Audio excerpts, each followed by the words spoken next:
Hi everyone, I hope you're having a wonderful 2026 so far. This is going to be my updated planner system video. I know this looks really intense and probably excessive, and it definitely is, but really the only planner that I use without fail every single day is my Hobonichi Cousin here in the middle. Everything else, I call them my accessory journals because I only use them throughout the week or throughout the month if it is relevant to me. Anyways, we have a lot to cover, so I'm going to be as brief as possible. Up first is my Hobonichi Cousin, which I feel like most of you are pretty familiar with. This is my ride or die planner, and I have been using this since I think 2021. The main sections that I use every day are the weekly section and the daily section. So for my lifestyle, I really like the fact that the Hobonichi Cousin has the timestamps going from, well, it's basically like 24 hours. So it goes from 5 in the morning to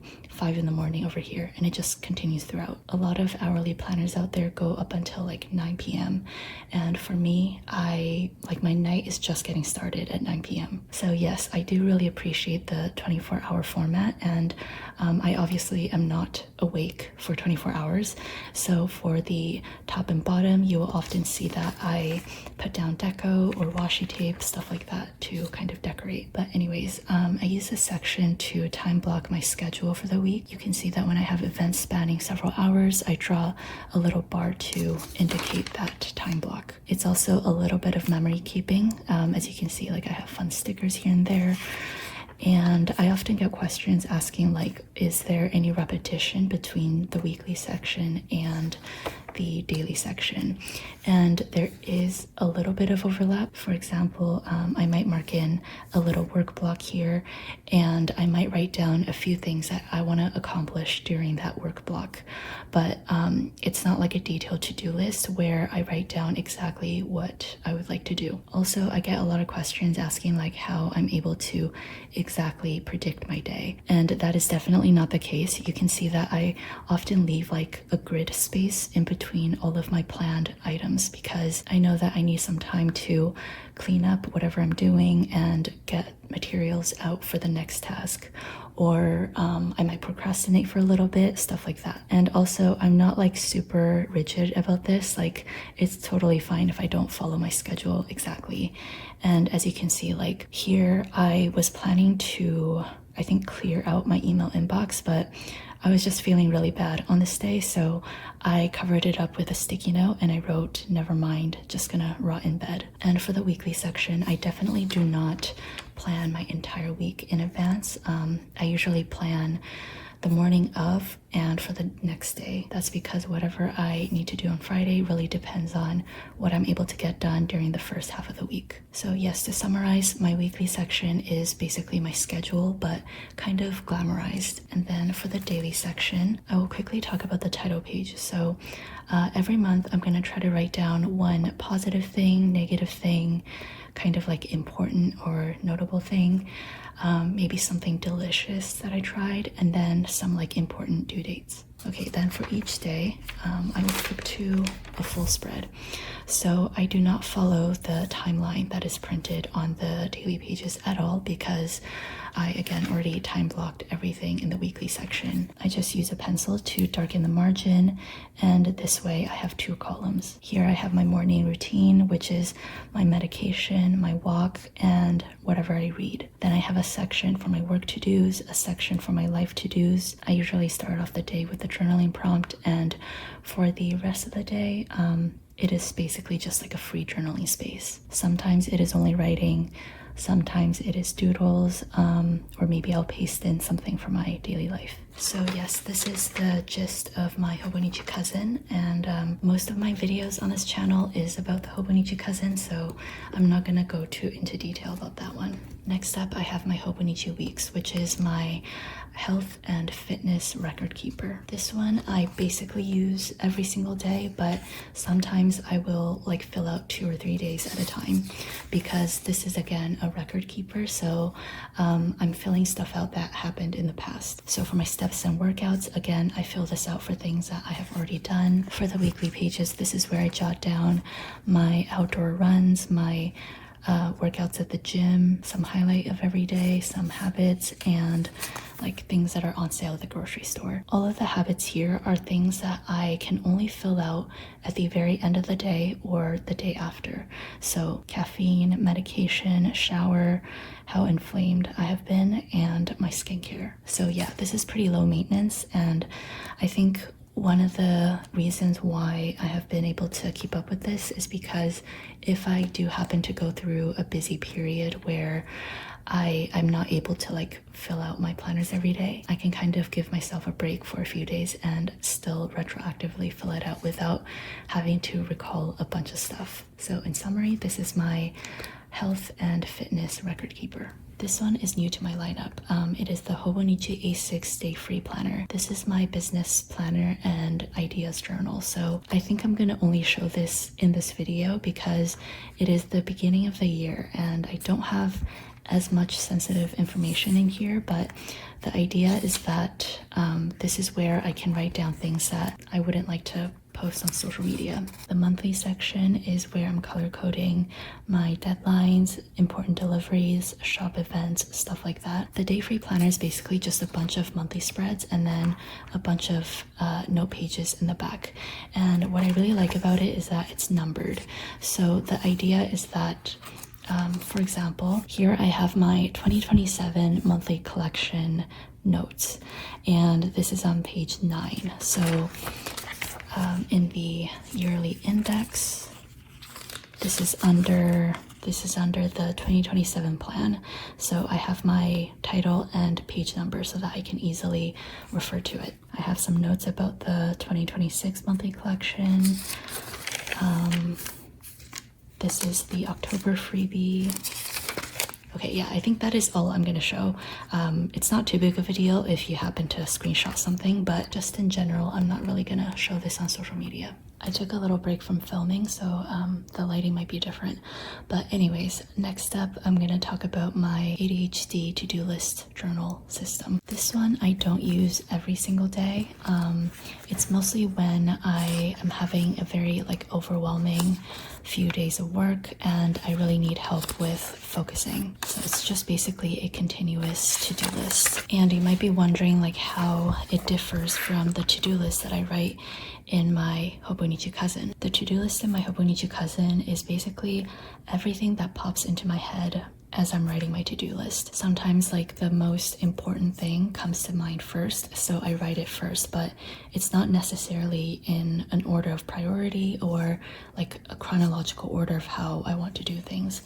And under normal circumstances, this is enough for me. However, if I'm going through a really busy period with numerous projects going on and I kind of have some paralysis about where to get started, this is where this notebook really comes in handy. So between the two bars that you see here, that is a single work block. It could be as little as 30 minutes to, I don't know, 6 hours, but it's basically however much time I plan to sit in one spot and work on this before moving on to something else. I basically go through the to-do list that I already wrote in my Hobonichi Cousin, and I consider what I can feasibly get done in the next however many hours, and I also write it down in a chronological order. I also further break things up into subtasks, for example, here I wrote Black Friday, Cyber Monday, regular sticker sheets. In my Hobonichi Cousin, I might just write that as a task, but in this notebook, I will write down further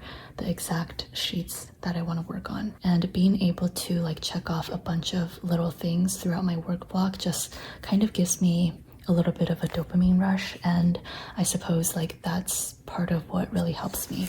So yes, there's definitely some repetition and it takes time to rewrite the things and even write subtasks, but overall it helps me and I only use this when it serves me well. So the 4 that I already talked about, those I use basically on a daily/weekly basis.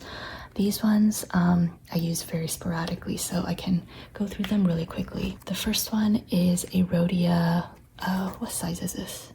No 12. This is a little stapled booklet of dot grid paper, and Rhodia paper is fountain pen friendly, so I primarily use fountain pens to do a bunch of product sketches. I guess I did use some pencil here and there, but yeah, I don't do all of my sketches in here.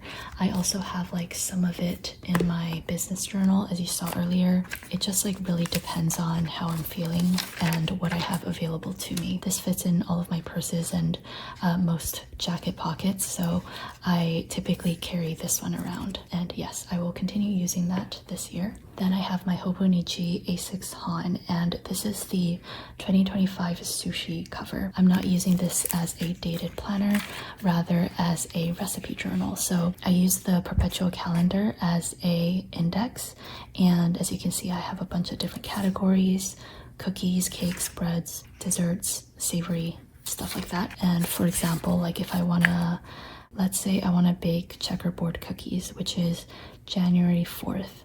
So I would go to number 1, which is January, and then I would flip to January 4th, and that is where I have my checkerboard cookies recipe. And I just write down my ingredient list, any notes, for example, modifications, add-ins, things that I can try for next time. And then I usually write down like the temperature that I need to preheat and bake at, the overall time, and then the directions. The directions are written for me to read, so I often skip a lot of like steps. But yeah, again, this recipe journal is for myself, so I don't mind too much.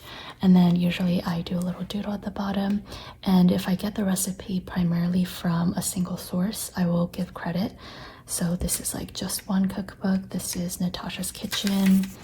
Maybe sometimes I forget, but I will always try to give credit whenever possible. And yeah, this is just a fun place for me to keep track of all of the things that I have been making. I think this year I'm gonna try to take photos and print out little squares of whatever I make, and maybe paste it in the monthly section, so I have a visual reference as well.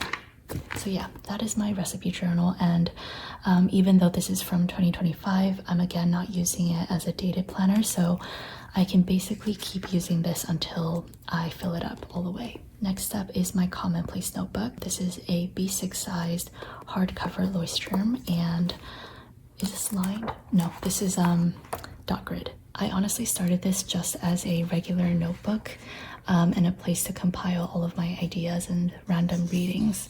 And I was later told that this is basically what a commonplace journal is. So that's what I call it now. And yeah, again, I write down notes from articles that I read, some ideas of projects that I want to do, philosophy.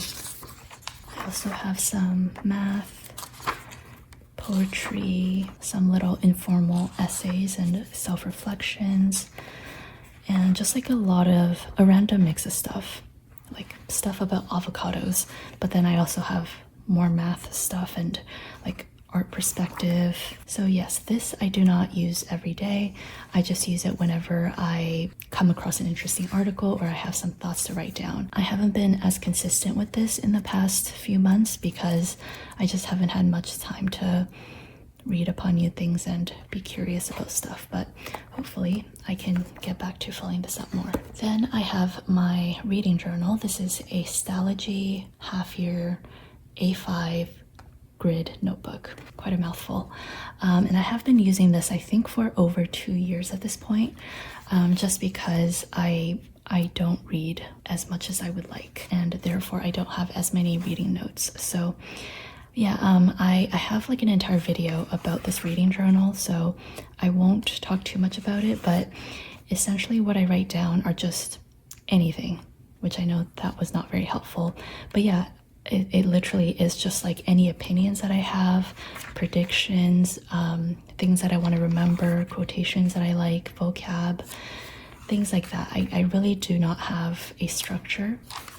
Like for example, this was a book about typography, so I did do some diagrams. I think the main benefit that I have gotten from starting this reading journal is basically just being more engaged in my reading. I'm always looking for interesting things that I might disagree with, quotations that I like, etc. So I think I end up retaining and understanding whatever I'm reading a little bit better. So this I don't use every day either.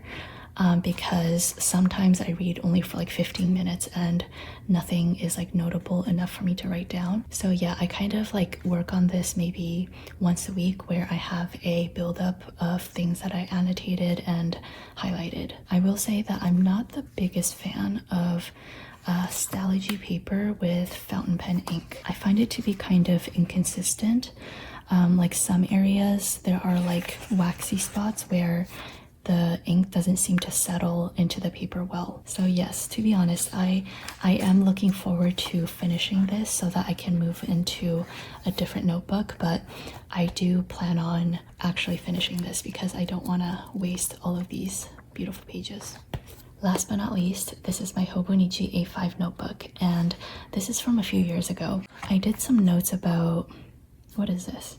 I think some statistics and maybe like, I think this might be econometrics. Anyways, as you can see, I have already used several pages of this notebook and I have a lot of empty pages left. So I don't want this to go to waste because it is such a pretty notebook. I plan to continue my mathematics studies in here. I really like the small grid in the Hobonichi and like how mathematical symbols look on the grid. I feel like that's a very particular thing, but yeah, I'm really excited to get back into some math stuff. I haven't been doing much studying in the past few months, so I'm feeling a little bit not like myself. Okay, I think I have pretty much covered everything. Oh, you know what? Sorry, I have one more thing. One last quick thing. So this is a little sketchbook from Traveler's Company, and it has quite a number of pages actually, so it'll take me quite a while to fill, but I started this last year as a sketchbook for my nephew, just like doodling little photos that my sister sends me. And again, similar to some of my other accessory journals, I haven't spent much time filling this out, but I hope to again continue this in 2026 and just draw little fun sceneries. I think this is the last one. Yeah, I do want to decorate the cover at some point, and I'm actually also really curious when I will finish this, and like how old my nephew will be by that time. The cover is again not decorated, so I don't want to like put it at the top, you know. I'll put it over here. Again, I do know that this is quite excessive, and if I could only just like have one journal, I would just keep this one, but all of the other ones, they do serve some purpose in making my life better and making me a little happier, I suppose. And that is it. Thank you so much for watching, and I hope you take care, and goodbye.